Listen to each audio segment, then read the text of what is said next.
MSGA, 한국에선 마스가라고도 불리는데요. 한국 정부가 MSGA라고 불리는 조선업 협력안을 미국에 제안했습니다. 누군가는 마스가라고도 부르는 이 협력안, 미국 내 조선업 재건 프로젝트에 한국 기술과 자금을 투입하겠다는 구조적인 전략인데요. 지금 한미무역 협상 테이블에는 조선협력이 개입 핵심 교환 카드로 올라가 있습니다. 협상 마지막 기한인 8월 1일을 목전에 두고 조선업은 단순 산업이 아닌 한국의 국가전략자산으로 평가받고 있는 건데요. 오늘 영상에선 왜 조선업이 이번 영상에서 핵심 역할을 맡았는지 하나도 빠짐없이 여러분들께 빈틈없이 알려드리겠습니다.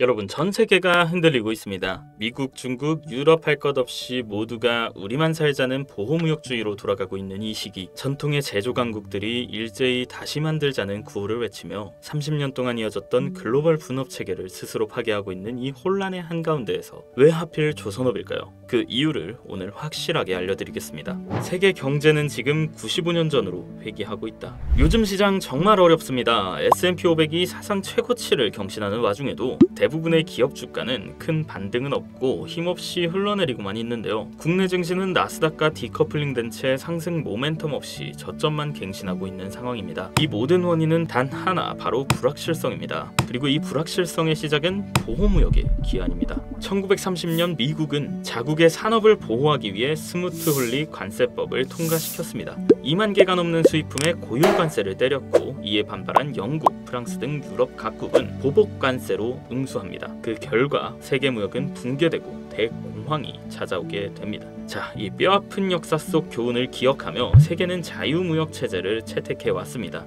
1947년 GATT, 즉 관세 및 무역에 관한 일반 협정이 출범하며 관세 철폐를 위한 국제적 논의가 시작됩니다. 그리고 1995년 세계무역기구 WTO가 창설되며 전 세계는 본격적인 자유무역의 시대로 들어섭니다. 한미 FTA, EU와의 경제 동반자 협정 등 수많은 무역 협정이 체결되었고, 이 시기를 거치며 대한민국은 경공업, 중공업, 반도체로 이어지는 제조업의 완성 테크를 구축하게 됩니다. 그리고 이걸 모범답안처럼 따라한 나라, 바로 중국입니다. 13억의 내수시장과 저렴한 인건비, 국가 단위의 통합 인프라로 무장한 중국은 그야말로 세계의 공장이 되었습니다. 그리고 이 흐름이 마음에 안 드는 한 나라가 있습니다. 바로 미국입니다. 글로벌화의 명분 아래 미국은 제조업가의 일자리를 아시아에 내어줬고 남은 건 금융과 기술뿐. 그렇다 보니 자국민들은 상대적 박탈감을 느낄 수밖에 없었습니다. 이 국민들의 분노와 좌절, 이 감정을 대변한 인물이 누구였을까요? 바로 미국의 대통령 도널드 트럼프입니다. 일자리를 되찾겠다,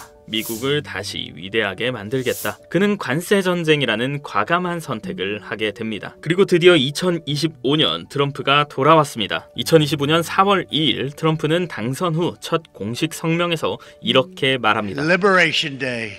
오늘은 해방의 날이다. 미국이 무엇으로부터 해방된다는 걸까요? 그는 말합니다. 전 세계가 우리 미국의 부채에 무임승차해 왔다. 이제 우리는 우리가 낸 값만큼만 살겠다.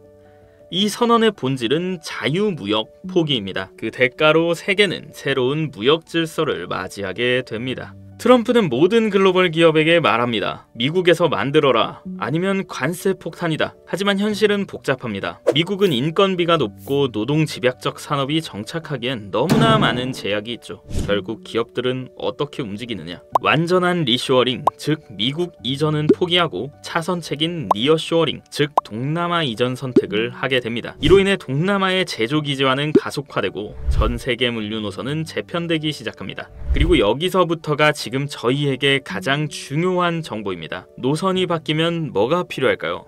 바로 새로운 선박입니다. 여러분, 컨테이너선 하나가 어느 항로를 지나가는지를 보면 지금 어떤 산업이 흥하고 어떤 국가가 성장 중인지 보입니다. 공장이 생기면 선박이 필요하고 수출입이 늘면 물동량이 증가하죠. 즉 제조업의 재편이 시작되는 이 시점에서 조선업은 물류체계의 재편을 가능케 하는 핵심 중의 핵심인 겁니다. 이런 이유로 트럼프가 선박 구매 언급을 한 것은 계획된 수순이고 조선업에 대한 투자는 미리 정해진 판이었다는 겁니다. 현대 미포조선, 한국 조선해양, 그리고 삼성중공업, 2024년 말부터 조선주는 묘한 움직임을 보이기 시작했습니다. 기관들이 조용히 담기 시작했고 외국인의 수급도 점차 증가했죠. 그리고 2025년 3월부터는 거래량이 폭증하며 본격적인 시동을 거는 모습입니다. 즉 스마트머니는 이미 포지션을 잡았습니다. 이제 우리 같은 개미들이 해야 할 일은 단 하나, 지금 이 흐름을 정확히 이해하고 확신을 가지고 매수하는 것, 바로 이겁니다. 2025년 조선업 슈퍼사이클, 이건 단순한 유행이 아닙니다. 데이터가 보여주고 있습니다. 신규 수주량 전년 대비 37% 증가했고요. LNG선, 초대형 컨선, PC선 중심의 고부가가치 선박이 증가했습니다. 원자재 가격 안정으로 조선사 마진이 확대됐고요. 인건비 상승에도 자동화로 비용 통제가 가능합니다. 게다가 가장 중요한 포인트, 주가는 아직 저평가 구간이라는 겁니다. 많은 종목이 과거 고점 대비 40% 이상 저평가된 위치에 있습니다. 이건 기회입니다.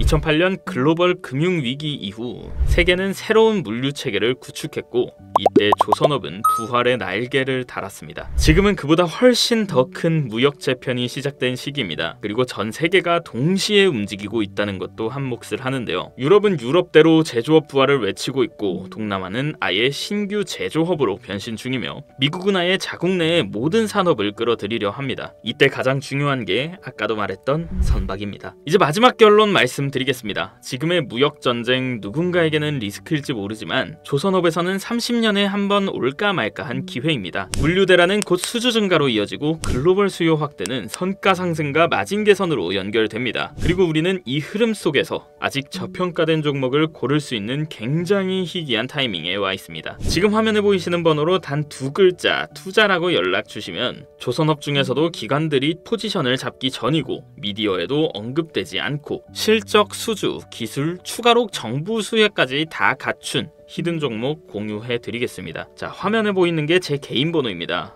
투자라고 단 두 글자만 남겨주세요. 유료 리딩방 절대 아니고요. 그 어떤 조건도 따로 없습니다. 그저 좋아요와 구독 한 번씩만 눌러주시면 됩니다. 100% 무료로 조선업 정보와 실시간 시황 그리고 리딩방 링크 공유 드립니다. 주의하셔야 할 점이 하나 있는데요. 사칭과 금전 요구 사례가 많으니까 꼭 주의해 주시고 정석인지 확인해 주시기 바랍니다. 2025년 세계는 다시 혼돈으로 돌아가고 있습니다. 그런데 그 혼돈 속에서 누군가는 벼락부자가 되고 있습니다.